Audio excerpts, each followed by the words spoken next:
Yo creo que al haber tenido una trayectoria tan variada en IKEA desde hace tantos años y pasando por diferentes países y diferentes puestos dentro de una misma organización, la verdad que ha sido un privilegio para mí porque me ha posibilitado el enriquecerme personal y profesionalmente y aprender muchísimo, ¿no? De otras maneras de trabajar, de otras funciones y también de otras culturas y otros mercados.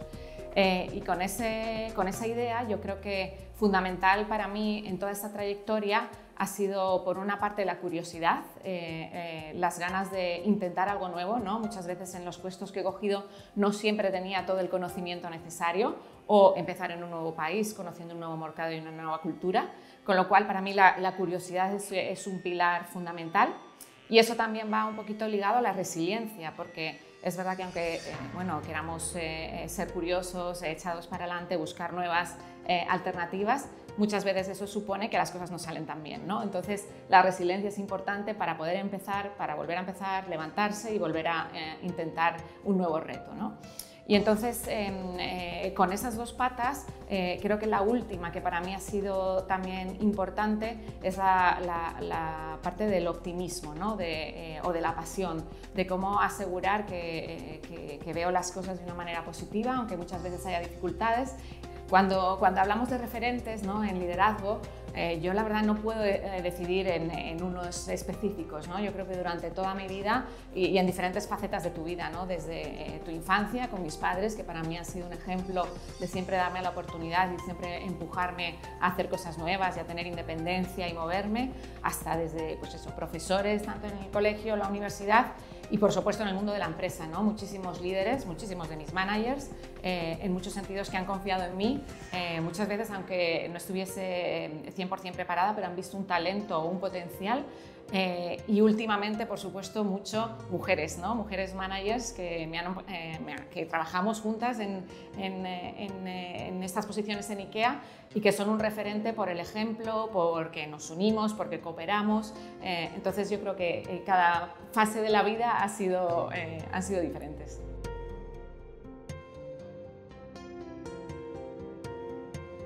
Hay muchísimos retos y ahí yo creo que necesitamos humildad para saber que muchas veces no podemos solos, ¿no? Y que tenemos que hacerlo acompañados de otros sectores y otras empresas.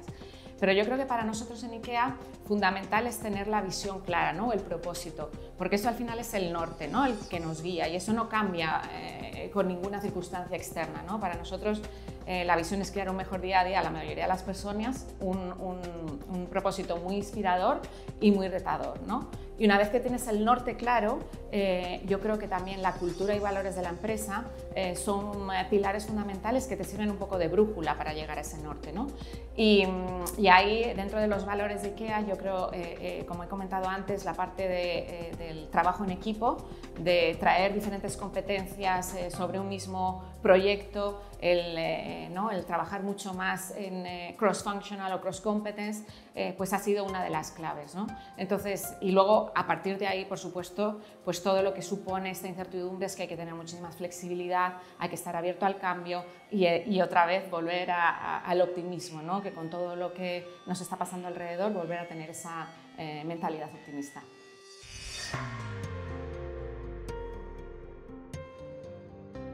La innovación, al menos en IKEA, está súper integrada dentro del modelo de negocio, ¿no? Y para nosotros es clave, y yo creo que, y eso ya en muchas otras empresas con las que hablamos y con las que cooperamos, como primera fase, tener muy claro cuál es el problema que se quiere resolver. Y a poder ser que sea un problema grande, ¿no? No hacer innovación por innovación, sino decir, este es un problema que queremos solucionar y cómo llevarlo a cabo.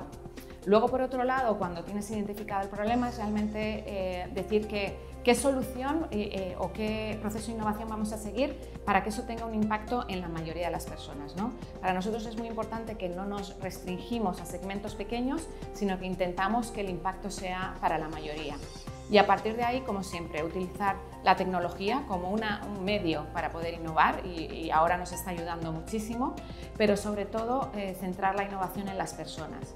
Y ahí en IKEA yo creo que trabajamos muchísimo con la innovación abierta, pero sobre todo la innovación de nuestros colaboradores, ¿no?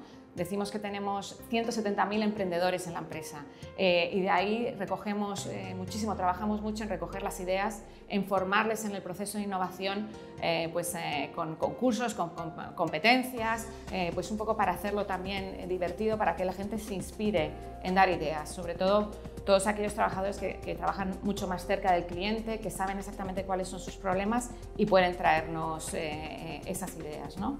Y luego en la innovación abierta, por supuesto, está la colaboración con externos, ¿no? Con partners, con startups. Es un proceso que estamos empezando a hacer, hemos estado mucho más enfocados en la innovación interna, pero bueno, creo que ahí también está la clave, ¿no? Y a partir de ahí, probar, testar, fallar, y fallar rápido a poder ser para aprender, ¿no? Entonces yo creo que ese es un poquito el ciclo que para nosotros ha sido el éxito en la innovación.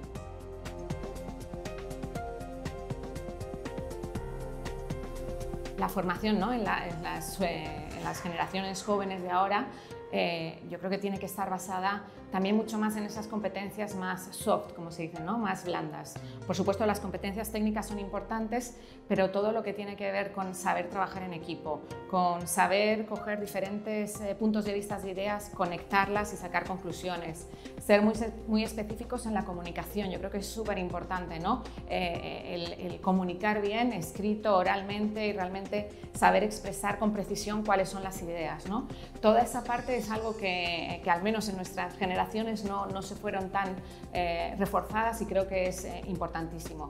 Y en la parte técnica, por supuesto, yo creo que lo que hablamos, ¿no? La parte de digitalización, de tecnología, cómo tratar los datos, la ética de los datos, crucial, y la parte de sostenibilidad, ¿no? Cómo aprender, porque también para poder integrar la sostenibilidad dentro del negocio tienes que tener las competencias necesarias y saber un poco, ¿no? Qué significan los diferentes objetivos que quieres conseguir.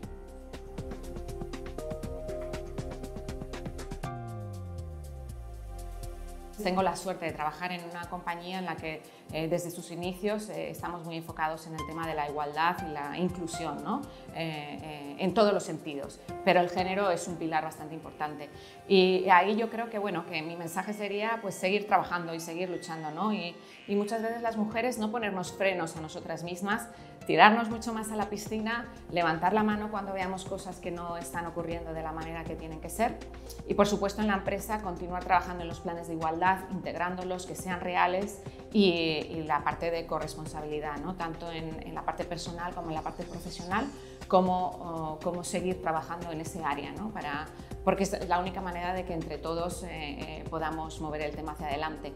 Y si tengo que decir una cosa, pues ayudarnos mutuamente, ¿no? Entre las mujeres. Creo que ya lo hacemos, pero todavía podemos hacerlo más.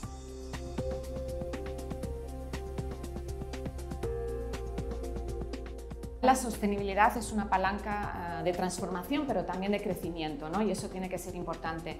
Y muchas veces en IKEA decimos que es buen negocio hacer buen negocio, ¿no? Entonces, que realmente la sostenibilidad tiene que ir muy ligada a la rentabilidad, a la eficiencia, a la productividad y a la competitividad. Y ese es al final el factor de éxito, ¿no? Cómo ligamos la sostenibilidad y cómo realmente creemos que eso nos va a ayudar a ser más competitivos en la empresa. Y para ello es súper importante tenerlo integrado en el negocio, ¿no? Intentamos trabajar con la sostenibilidad, por ejemplo en mi área, el diseño de las nuevas ideas desde el inicio, ¿no? No es algo que tengamos que arreglar al final, sino cómo desde el inicio del diseño de nuestros productos o nuestros servicios tenemos integrada la sostenibilidad. Y luego teniendo una hoja de ruta bastante específica, con objetivos específicos que se puedan seguir y cumplir, ¿no? Y para eso pues tener claras estrategias de sostenibilidad que estén integradas en el plan de negocio, con objetivos claros y luego la responsabilidad del directivo de ser el ejemplo, ¿no? De cómo inspirar, de cómo integrar esos objetivos y cómo hacer el seguimiento en las organizaciones, además de ser embajadores de la sostenibilidad en los mercados en los que estamos.